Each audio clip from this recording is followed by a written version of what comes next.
българи. Обръщам се към вас най-официално, с цел да се опитам да ви посъбудя. Заспал народ.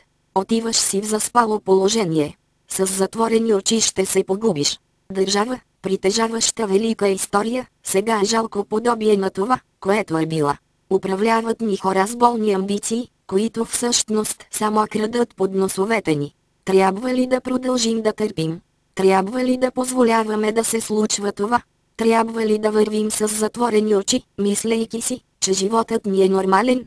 Виждаме и разбираме много добре какво се случва в нашата страна, но не правим нищо по въпроса. Излизаме на протест. Протестираме. Желаем най-доброто за себе си, за децата си, за родителите си.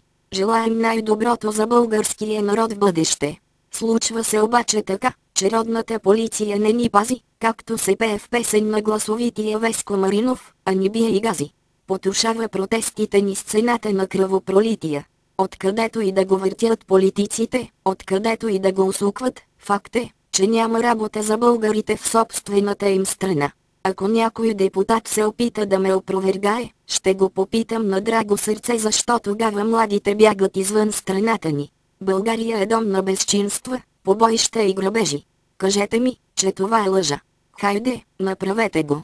Лицето на баба Дона Чернева е още пред очите ми. Тази жена бе пребита най-брутално в дома си от крадци, нахлули през покрива. В болницата баба Дона бе с насълзени очи. В тях се четеше всичката тъга на цялото българско население. То плаче, плачът му е силен, но няма до кой да достигне. Няма я онази топла ръка, няма го онзи будител, у когото бие родолюбивият пламък на България. Няма го онзи, който ще ни поведе към по-светли времена. Василевски, Христо Ботев, имена на българи с главно Б, оставили живота си, за да може да го има нашето днес. Всеки прекланя глава пред тяхната дейност. Те са пример за величествен, непримирим български дух, който никога не се предава и се завръща по-силен. Един овчар ми каза. Една жена преди време ми каза да хвърля една пръчка в гората и да очаквам две момчета да ми я донесат. Аз винаги стоя на тази улица и чакам, но никой не се появява. Ето, появихте се вие, момчета. Появихте се вие, които ще направите съществуването ни добро. Вие сте велики, аз не се съмнявам в това, защото сте закърмени на величествена земя. Аз искам вие да продължите делото на българите.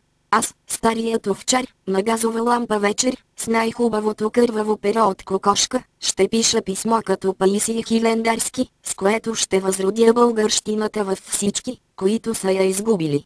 Ще се промените ли? Ще се възродите ли? Това е проблем. Трябва да се справим заедно. Да започваме,